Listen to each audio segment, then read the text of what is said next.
Melanie?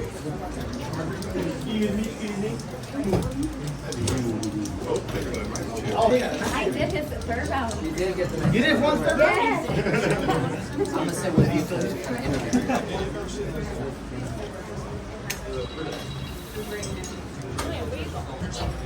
You guys can get closer, bro. It's all good. I just wanted to sit down because my back hurts. Is that okay? Hey, Martine, you in the way. Just move it. Not yet. You have to move it to where it doesn't matter. I just want her to be on the camera. This is so cool. Isn't that so cool? Claire just bought these chairs. Claire just bought these. Claire just bought these chairs. If you guys want to sit down, you can. I don't mind. But I just wanted to be here in case maybe to ask you stuff. But yeah, maybe why don't you give an intro for yourself? Tell us about Sarah's office and where you started, Yes.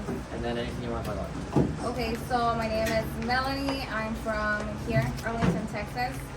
I started around a year ago doing door-to-door water, and then 6 months ago, I think I moved to San Francisco with Sarah. We opened up over there, and then I got promoted to her. And then, but yes, I was in college. It was my freshman year. I was going to be a sophomore. My advisor, he was like, hey, go find a job, something that you would consider for the rest of your life. Because if you hate it, that's just like 3 months of you hating life instead of 40 years. And I was like, awesome. So I was like, I'm gonna try marketing this summer. If I hate it, I'll do finance the next one, and then I'll figure something out for the next summers. And then I applied here. I got my Zoom first run with Claire. I was like, hey, cool, but I'm leaving in August. I have college. Did my second round with John. I was like, hey, cool, I'm leaving in August. Did my third one with Claire. I was like, cool, I'm leaving in August. Fine, you can take me, but I'm leaving in August. And that was my entire thing. I was like, cool, I'll give it my time, but I'm leaving in August. So in that time, I was just pretty much doing sales. I didn't really care much about growth. Didn't really care about coming to leaders meetings or anything like that. I was like, why am I gonna wake up early? Do not like waking up early. So I wouldn't really try. But once I was getting closer to the time of me actually going back to college, I was like, hey Richard, like this is my schedule, can you approve it? He was like, no. I said no? Yeah. And I was like, what do you mean no? I told everybody that I was leaving. I was like, it makes no sense.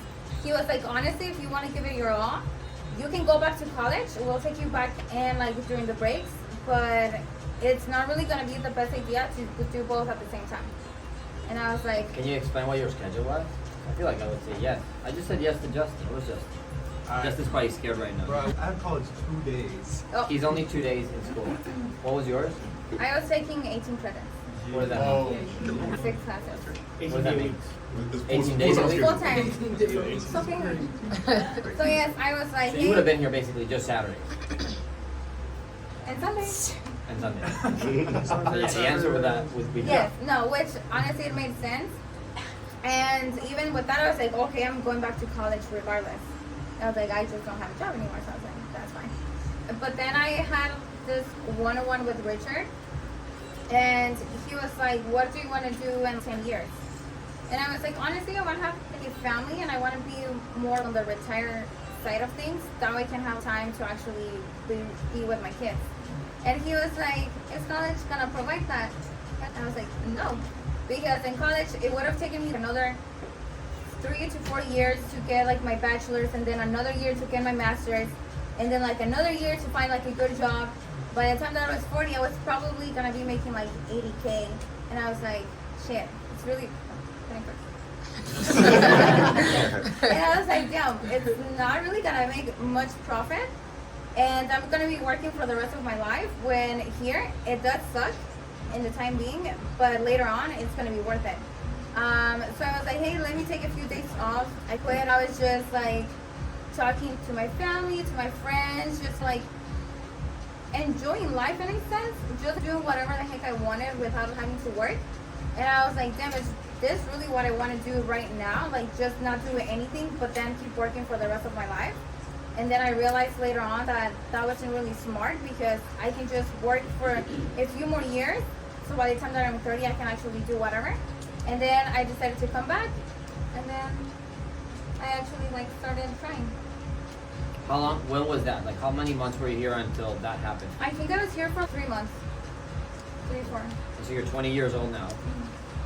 What's the name of your company? Presence Consulting. Are we gonna get a pin? I need to make them. But yes. You have the link? Yes. No. Melanie, yes. Yes. That makes sense. Yes. And Tommy, feel free to help here with any questions because I know you work with Melanie a lot, but is that not cool? By the way, this is not a message of if you're in school, just quit school. No. This just happens to be Melanie's story. Okay? She quit school, but she backed it up with commitment too. And I think that's key. How much can you make now as an owner? I don't know how HI works, but let's say with how many guys you have and let's say growing to 15 or 20 people, like what does that program look like, or maybe compared to school, where would you be at financially versus where can you be now? The thing is that right now, the market that I have 30 offices that I can staff. 30 stores. Yeah. Okay. 30 stores, and then I can honestly staff all of them if I want to. And money-wise, it would just go up. So if you're talking to people here that are brand new or maybe just got to leadership, and they look at you like, they're probably thinking like, is this legit? Like, how can you do this? What would you tell them? Or because they're thinking like, they don't know who's Melanie. Richard just probably got her from the street and she's a paid actress. So, come on. Any thoughts that you have? No, it is very true. I do get on calls with the clients. With Costco, especially in Costco, compliance, it's a big thing. I have to get on calls with them to make sure that compliance is good, because if not, then we can get in trouble. What Touch on the field. I think you touch on the field because we talk about people having to learn sales and how sales is important to learn and generate revenue, but you don't have to be the best. And no offense to Melanie, but she was never the high roller every single week. She wasn't always the best at sales, but her habits and her consistency is what really helped her continue to push. I think you should touch on that for people. Yes. How important is the field now that you look back to it, where you were having to use it to qualify? Now you still probably go to the field, but now you're the owner. How important was it, and touch on that? It's good on the habits that you develop. Because going through the field, honestly, I was not the best person. I would beg Tommy to go with me and fix me like every other week because I was not the best. But honestly, it's just the habit and the mentality of maintaining your attitude and like truly hitting all of your numbers and all of your doors. Because at that point, it's just like putting the pressure on, honestly, the systems instead of yourself. I would be running, running was not my best friend, but honestly I knew that running was going to help me out, so I just kept running. That way I could, like, one, be a good example for other people, and two, so I can just put that faith on the systems and not on myself. Because running was... Like you were actually running? Yes. Why? One, you get to the door faster, but two, you stop overthinking. Huh. Anybody overthink here before? As long as you got 2 legs. Cured. You're cured. Yeah, that's your antidote right there. Yeah, and then something that I'm also really big on, like, reading. I think in The Magic of Thinking Big, I read that if you like fake smile for so long, it becomes real. So I would be going up the stairs like running with a big ass smile, fake, but by the time that I got to the door, it was like real. So reading is important. How many books have you read? How much have you learned, I guess? So you've been in this business for a year. You're still trying to leave in August of 2022. So it's been now a year and maybe a couple months. How much have you learned compared to maybe school or your degree? The thing is that with school, it does teach you a lot, but it teaches you how to be an employee, on how to respond to interviews. Here, you're learning how to do the interview for other people, how to teach and coach others instead of you taking that coaching. So it's roles flipped. Are you excited to like call your own shots and like you're basically your own boss lady, boss chick, Yes. super cool girl? Are you excited to be the owner? Yes, it's super cool because now I see my friends in college. They're like, I hope I get this job. I'm applying to write a resume, and I'm like, sucks to be you. I mean, And look, and what was the price to pay coming in here every day for a few months, moving to San Francisco? And for you guys that are in Hispanic families, you know it's not easy. What she did, she moved. You lived with your parents, I'm guessing. mm-hmm. She moved from her parents' house, Hispanic family. You know they only let you move if it's like to the bedroom upstairs, right? They'll make an attic for you or a basement, or Their old house. next door house until they'll kick the neighbor out. Is that not accurate? And for her to move, like I think it's not about Hispanic or not Hispanic. It's her ability to have conversations with her family, and probably get some pushback, right? What was the conversation with family when you told them, I'm gonna quit school and I'm gonna keep going door to door for this opportunity that they haven't seen play out yet? Can you walk us a little bit through that conversation? If you were there right now, can you relive that moment? Yes, I always knew that saying less was better at the time. Obviously, if you can explain the bigger picture, they're gonna be like, yeah, sure, nobody. So it was just like, give me time. I think I had to talk to Cheng a lot because my family, they were like, you're going to college. I had a full ride, so I didn't really have to pay. So they were like, why would you want to quit, go door to door in the Texas heat when you have it nice? So I was like, just give me some time, let it like that, give me some time. And then next year, I told them like, look, just give me until next August, until next fall, and then we talk again. And then whenever I moved to California, I was like, hey, I'm moving. I told them like a week prior, or a few days prior before me moving. Yes, if not, I would have stayed here. And then I was like, hey, I'm moving to California. Give me until next fall. And then, hey, now I'm a no nurse assistant. What do they say now? They know you're a no-no. Yes. Do they understand it? Yes and no. I'm like, look, now because I can show them like my website and things like that, the things that I do. So now I actually have credibility. A year ago, if I told them all of that, they were like, like sure. Like, you're gonna go back to college. You're proud of it? Yeah. That's so cool. That's a great story. What else? Anything else you think she can touch on? What do you feel like the biggest impact reading has had on you, and maybe also the people around you and your leaders? Honestly, just the mentality. Because reading so many, not that many books, but some books, it just taught me a lot to get excited when I'm uncomfortable. Because I kid you not, when I went to California, I was so uncomfortable. I wanted to quit every day. Just kidding. No, it was just like the change because I had never like moved out of like home. It's okay, you can say it. Yeah. Anyway, so yes, I was just uncomfortable because it was a change. So I got so excited, even like changing campaigns, I got so excited, even though I didn't know exactly what was going on. I would get excited about the change because it just means that I'm growing and I'm not staying stagnant. And for other people, the same thing. Just realizing the bigger picture on things. And although at the moment it might not be the best thing, in the future, it's going to pay off. For people who are overthinkers and who face struggles, like how would you overcome that? 'Cause I know you're really in your head. You got like you're in your head a lot. So how do you overcome those struggles and getting past those negative self thoughts and self sabotage? Honestly, just having good communication with my offline. With Sarah, every time that I was struggling, I was like, hey, this is how I'm feeling. This is what I'm doing, but it's not working. What can I do better? Or what can I take from your point of view that I can improve on? And also like with you, I would talk to you a lot. Hey, I'm like struggling in this, or even like with John. I always had somebody that I can talk to for everything. That way I wouldn't struggle by myself. So reaching other for help. Yes. Up, not sideways. I think one thing I took from you, especially like during your time in the program and then later, was your aggressiveness as like a student, and then your ability to network out. And I think a lot of people here struggle with the idea of networking out about different issues. So are there any tips or something you can like teach us that kind of like leads towards better networking out and being a better student? Yeah. For networking, I would always go either with Sarah, Tommy, or Richard. I was like, hey, I'm struggling with this. Who can I talk to? That way I was also not really going to the wrong person, because I know that at times I would network up with somebody and they were like, hey, honestly, this is not the best thing for me to like help you with. Go with this other person. So I would always go to my offline, ask them for help. That way they could guide me to the right person. Look, I think that's so smart, and most of us don't consider it. Think about it like this.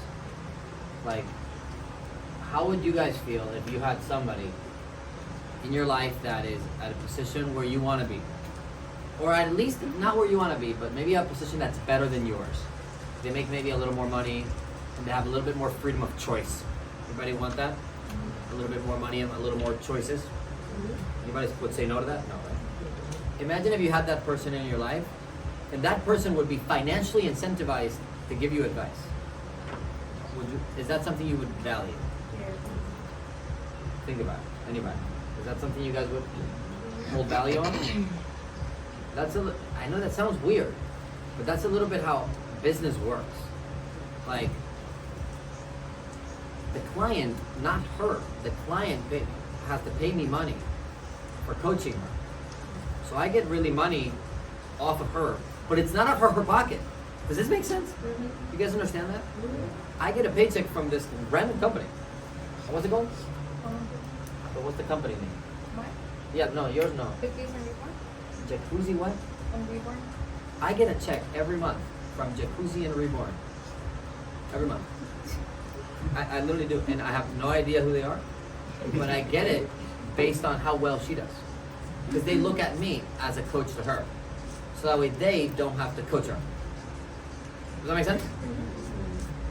You think I'm cool with that? Of course. I'm super cool with that. She knows that. So this is the step 2 of being smart. She knows that, so she actually uses it. I'm gonna ask Richard for advice because if he gives me bad advice, it would make him less money. You see what I mean? If I give her bad advice, that check I get is gonna get smaller. Would you agree? Step 3 of being smart in this. Me giving her bad advice would go directly against my child's future.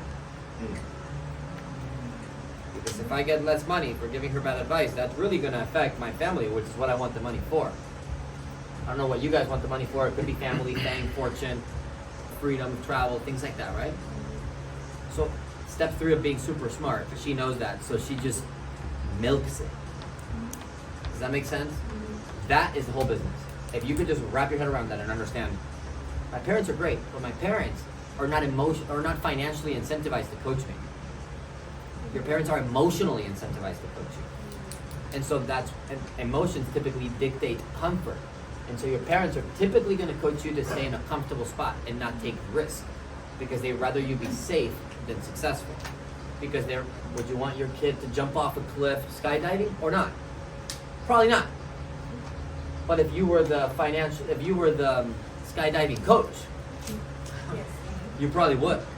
You would also probably guarantee that their safety, because if you were the skydiving coach and everyone dies, you wouldn't be a skydiving coach for long. Does that make sense? Was that too much? No. So now you just gotta realize, hey, my upline, which is what she noticed, she actually left here, so I was no longer her upline maybe directly. She went with Sarah, because she could go with Sarah and get 100% direct attention from Sarah. I don't know if they even shared an apartment, did you? No, not that, but she would even get more time with a person that is motivated financially for you to do well. And I think if you find that person in your life, it'll change your life because, dude, your upline, her mentor, Sarah, she's directly financially motivated for Melanie to do well. By default, that's going to condition the advice to her for her to make more money. You see what I mean? Yeah. So immediately it breaks all trust barriers. That's just the business right there. So at step 1, 2, and 3 of being very smart, she was like, I take advice from these 3 people. Because they're just going to make more money if they give me good advice, so I'm going to get as much advice as I can. That's only going to help me. She didn't question it so long because she realized, wow, if the advice is good, they'll make more money. So that means I'll make more money in between. If she goes bankrupt, we look like bad coaches. So are we happy that she goes bankrupt? No. Is our advice going to be for her to go bankrupt? No. So sometimes we might, or you might hear some advice from somebody in your upline that you might not like. But the advice is the exact opposite of the intention of you going bankrupt. The advice is for you to be very successful. And this is why we tell you, hey, when you talk to your new guy that's another person that's new and that's your friend, or even a leader that's your friend, that person's not financially incentivized to coach you. So they're probably going to vomit all of their emotions onto you because they don't gain anything by restraining the negatives inside, which is difficult. You know what I mean?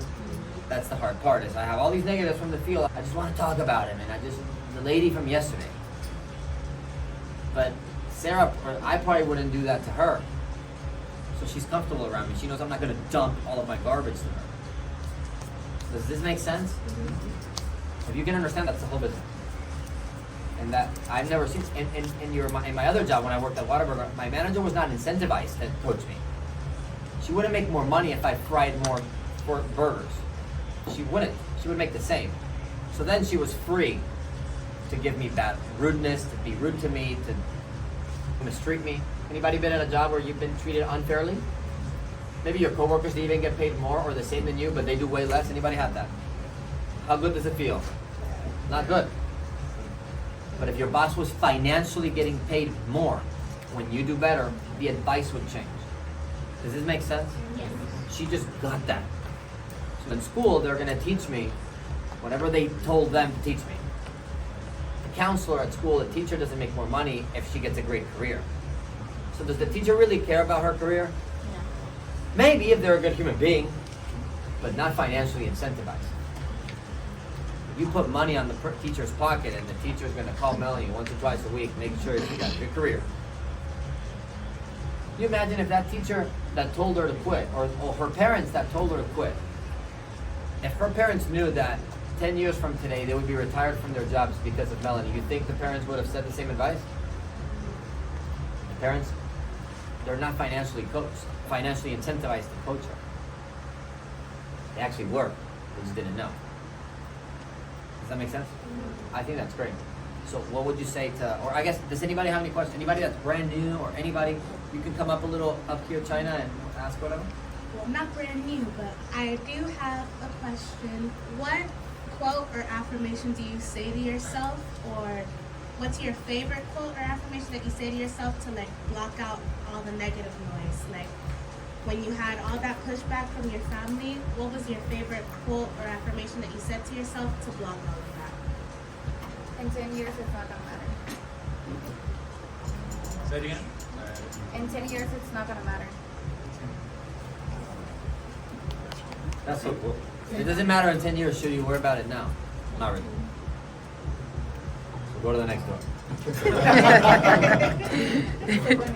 Yes. Great question, China. Very good question.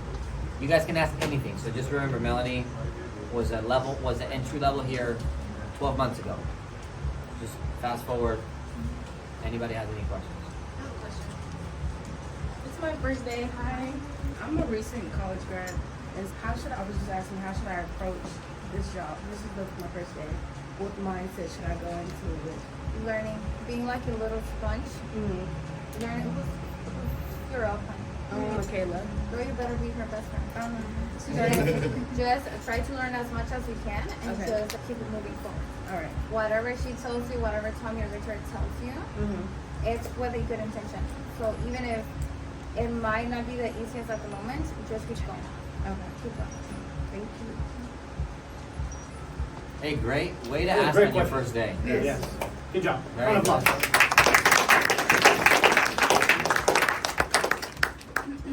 Anybody else? So Melanie, if you mind putting your number on the board? So she's gonna put her number on the board. She probably will be here. Are you here for a little longer? Until Tuesday. Yeah, no, right now. Yeah. So she's gonna be here during the break. If you guys want to chat with her or network with her, again, she's a 20-year-old person that finished the program, lives in San Francisco now. You don't have to leave, by the way, if you're thinking, do I have to leave to finish the program? You don't. It's just how it played out for her. Okay. So she'll be here during the break, but I think, was that cool? Yes. You guys anybody took something out of that? Okay, cool. Okay. So it's 11:55, so we'll be back at 12:25 for break. 1, 2, 3. Break.